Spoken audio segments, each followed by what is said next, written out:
ఎటువంటి కంటి సమస్యకైనా 100% ఆయుర్వేద పరిష్కారం సంజీవన్ నేత్రాలయ. ఇది ఆయన యొక్క దరిద్రము, ఆయన దౌర్జన్యం పోవాలా.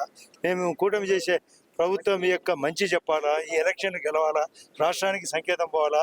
అతను సారాయిలో దోపిడీ, ఇసుకలో దోపిడీ, ప్లస్ భూ కబ్జా, అమరావతి కట్టకుండా ఆపినాడు, పోలవరం కట్టకుండా ఆపినాడు, అదో ఇదో అని చెప్పి రైల్వే జోన్ ఆపినాడు, ప్లస్ ఇక్కడ డ్రిప్ ఇరిగేషన్ ఆపినాడు.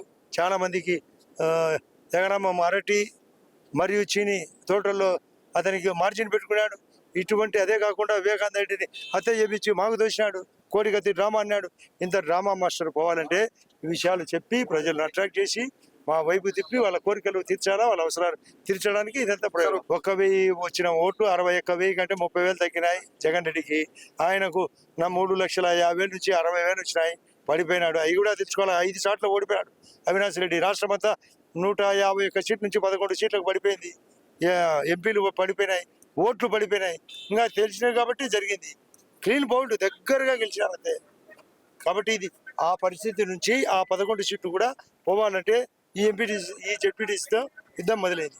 అభివృద్ధి, సంక్షేమం, మంచి చెడును బయటికి తీయడం, ఇది మా ఉద్దేశం. అందులో భాగంగా ఇక్కడ గెలవబోతున్నాం.